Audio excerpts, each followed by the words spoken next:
যারা মনে করবে যে বিএনপি ক্ষমতায় আসলে আমাদের স্বার্থে ব্যাঘাত করতে পারে, অ্যাট হোম এন্ড অ্যাব্রড, তারা কিন্তু বসে থাকবে না, ছলে বলে কৌশলদার খেলতে থাকবে। আমি অত্যন্ত অ্যালার্মিং হইতে বলছি, যখন বুলেট প্রুফ গাড়ির পারমিশন চাওয়া হয়, এটা সোজা কথা না বাংলাদেশ, কিন্তু দিয়েছে। কেন দিয়েছে? প্রোটেকশন। যারা টক শো দেখতেছেন খেয়াল করেন, বাংলাদেশের সেনাবাহিনীর প্রধান জেনারেল ওয়াকারুজ্জামান উন্নয়ন, রাষ্ট্র শাসন, নিরাপত্তা, তিনটার সাথে ট্যাগ করছেন। যারা বুঝার বুঝে নিয়ে হুট করে বলেন না সে অনেক কিছু, সে সেনাবাহিনী ছিল। শেখ হাসিনা চলে গেছে, পদত্যাগ করছে করছে বড় কথা না, চলে গেছে সে, বা চলে গেছে বা তাকে পাঠিয়ে দেওয়া হয়েছে। কে পাঠাইছে? ইউনূস পাঠাইছে। সে তো গেছে, সে সামরিক বাহিনীকে দুইটা কাজ করছে। রক্তপাতহীন একটা গণ অভ্যুত্থানের জন্য একটা সরকারের প্রধানকেও তারা সরাই দিচ্ছে, যে কারণে হোক, দেশে বিদেশে যে কোনো চাপ যেমনি হোক না, সরাইছে তো। এই জিনিসগুলো প্লাস পয়েন্টে নিয়ে আসেন না কেন? এখন আপনি একমত হইলেন না, অনেকেই বলবে এইটাও চক্রান্ত, এটাও চক্রান্ত। আবার যদি ফ্রি চিন্তা করেন, এত বড় একটা ঘটনা ঘটলো, এই ঘটনার যদি আইনগত ভিত্তি না পায়, কেন ঘটালেন? এই ছেলেগুলোর কি হবে? যারা ঘটনা ঘটাইছে তাদের কি হবে? নিরাপত্তা কে দিবে? বড় প্রশ্ন। তারা দল করছে, এটা প্রোটেকশন চায় না, নিরাপত্তা প্রয়োজন আছে তো। তাদের বড় সুযোগ আওয়ামী লীগ। আওয়ামী লীগ সুযোগ পেলে তারা মানে যা বললাম আর শত্রু শত্রু বুঝে চিন্তা করে। বিএনপি তো শত্রু না, তাদের বোমার শুধু রয়েছে। কাজে এখানে দেখতে হবে বিএনপি একটা সুবিধাজনক পর্যায়ে আছে, সে আওয়ামী লীগের সাথেও আছে, এনসিপির সাথেও আছে, ইউনূসের সাথেও আছে, জামাতের সাথেও আছে। তার কৌশলটা কি? ছলে বলে কৌশলে আমাকে নির্বাচন করতে দেন। নির্বাচন হওয়ার পরে যে তারেক যে বেরিয়ে আসবে, অবশ্যই আগের তারিখ যে না, তিনি অনেক অভিজ্ঞ আগেই বলছি, কিন্তু প্রশ্ন আছে কোথায়? আপনি বলছেন না অগাস্ট মাস, আমি অগাস্ট মাস থেকে ভয় পাই। বিএনপির ইতিমধ্যেই স্বরাষ্ট্র মন্ত্রণালয়ের কাছে বুলেট প্রুফ গাড়ির জন্য তারেক জিয়ার জন্য অনুমতি দিচ্ছে। তো তারেক জিয়ার জন্য বুলেট প্রুফ গাড়ি কেন? মূল কথা আসছে, তারেক জিয়া এই দেশে বৃহত্তম দল বিএনপি নেতা, শীর্ষ নেতা, তার জন্য বুলেট প্রুফ গাড়ি দরকার হবে কেন? তার উনি কি ফিল্ড চলতে পারবেন না? তার তো বুলেট প্রুফ মানি তার সিকিউরিটি থাকবে। উনি যদি একটা সিকিউর পজিশনে থাকতে চান, একদম ফোর্টিফাইড, তাহলে আপনাকে বুঝতে হবে সংকট অনেক বড়। তার শত্রুকে আমরা জানি না, উনি ভালো জানেন। এই জিনিসটা গুরুত্ব দেন না কেন?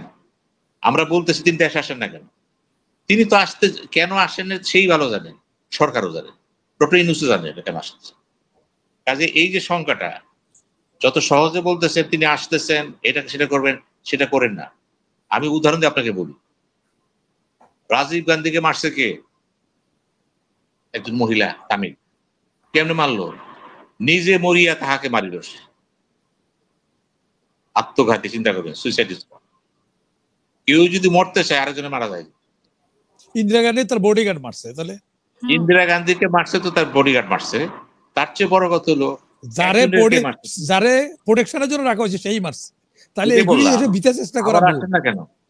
ফিলিপাইনের যে অ্যাকিউনো, তারা কে মারলো এয়ারপোর্টে? আমি আগেই বলছি, যদি কেউ কাউকে মারতে চায় তাহলে তার কাছে কিন্তু সুযোগ আছে, এবং যে মারতে না চায় অন্য কথা। কিন্তু আমাদের এই বাংলাদেশে কিন্তু ইতিমধ্যেই শেখ মুজিবুর রহমান, মোহাম্মদ শেখ মুজিবুর রহমান, জিয়াউর রহমান মারা গেছে।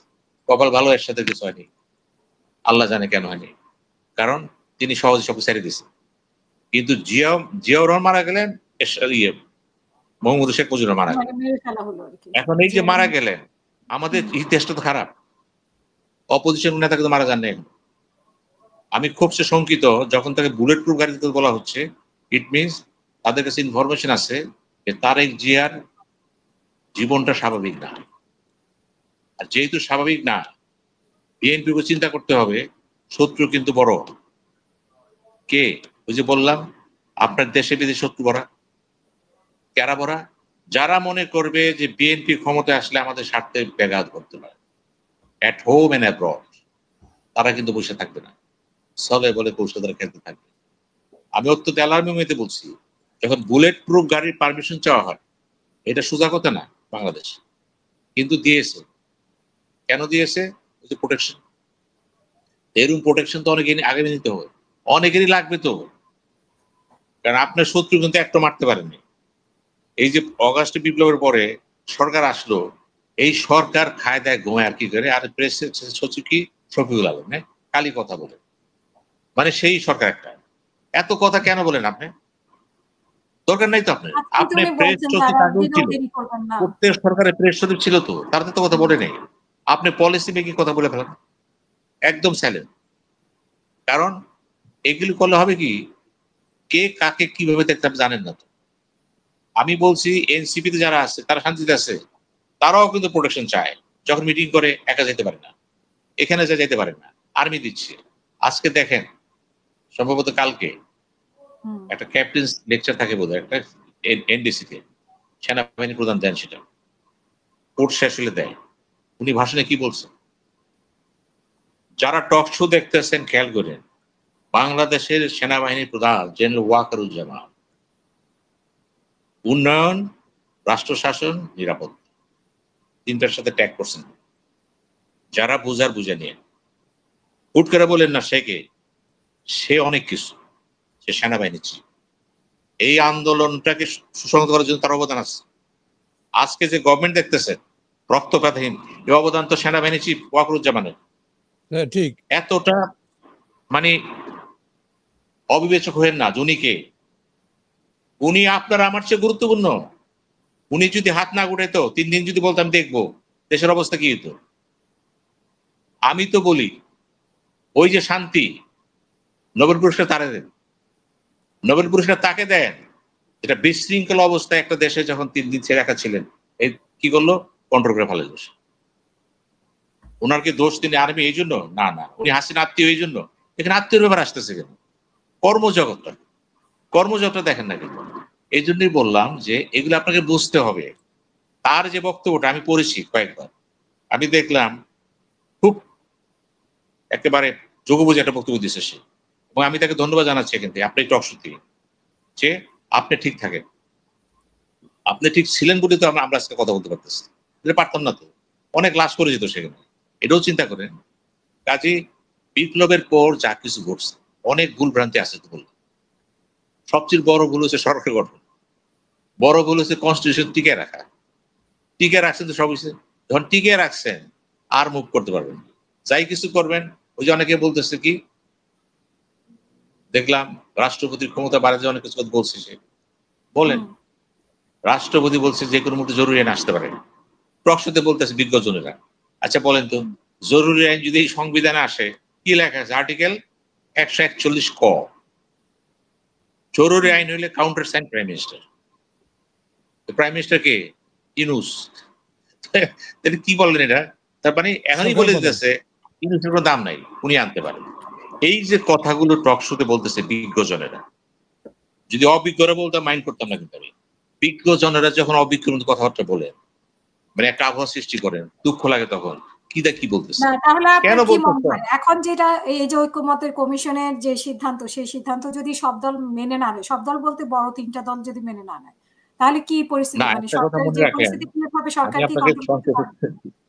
শোনেন, আপনাকে সংক্ষেপ বলে দিন। হুম বিপ্লব হয়েছে না গণঅভ্যুত্থান হয়েছে একটা, হুম এবং যেটাই আমরা এখানে অবদান কার? যাদের আছে অবদান সবাই কম বেশি আছে, কেউ ভালো কথা আছে সব, এবং সেখানে সামরিক আপনারও অবদান তো আছে, অবশ্যই আপনি দিনের পর দিন আমার আছে, সাথে সবাই কথা আছে। বলছেন।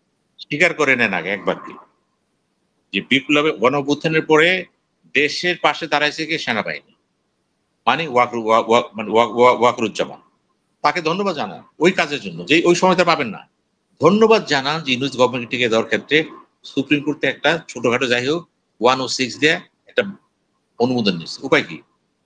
কেউই তো নাই, কি করবেন? খালি সমালোচনা করবেন না। ওই মুহূর্তে কেউ ছিল না, যাই যেখানে ছিল। অনেকে বলতেছে চিফ জাস্টিস তো পালাইছিল, পাইলেন কেমনি? আমি যেমনি হোক, আমি ওই সময়টা ওই সময় পাই দেখেন না কেন? এখন বসে পণ্ডিত করতেছেন। যখন আপনাকে পিস্তল ধরছে ঢাকায়, তখন আপনার কোনো অপশন নেই কিন্তু। ও চলে যাওয়ার পর কইতেছেন তুমি কেন আগে এলে না, আরো যেন কইতেছেন। এগুলি বলবেন না কিন্তু। সময়টা সংকট ছিল কিন্তু।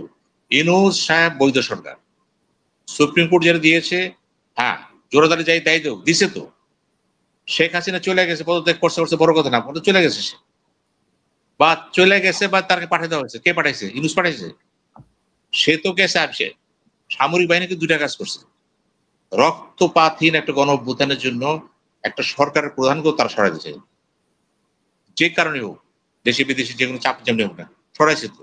এই জিনিসগুলো প্লাস করে নিয়ে আসে না কেন? এরপরে ইউনূস সাহেব আসলেন, উনি দুর্বল চিত্রের লোক। কেন ধরবেন? উনি কিন্তু মানুষকে কাটতে পারে না। ওই স্বরাষ্ট্রমন্ত্রীর মতো মেজাজ নাই তো। আমাদের স্বরাষ্ট্রমন্ত্রী সকালে বেলা কি করে আমি তো বুঝি না। উনি যখন বলেন ওসি আমার কথা শুনে না, ওই যে পাটর ভাই আসতেছে, ওসি যদি না শুনে কে শুনবে? ওসি তার কথা শুনে না। এখন স্বরাষ্ট্রমন্ত্রী কে চালায়? এই যে বলা হচ্ছে স্বরাষ্ট্রমন্ত্রী মন্ত্রণালয় কে চালায়? এটা খোদাবক্স চালায় নাকি আমাদের লেফটেন্যান্ট জেনারেল জাহাঙ্গীর চালায়? মুশকিল। দ্বৈত শাসন না ওয়ান শাসন? মুশকিল। আপনি যদি ভিতরে যান, প্রশাসনের ভিতরে যদি ঢোকেন, আপনি যে চিত্রটা পাবেন ভয়ঙ্কর চিত্র। আমলারা আগের চেয়ে শক্তিশালী।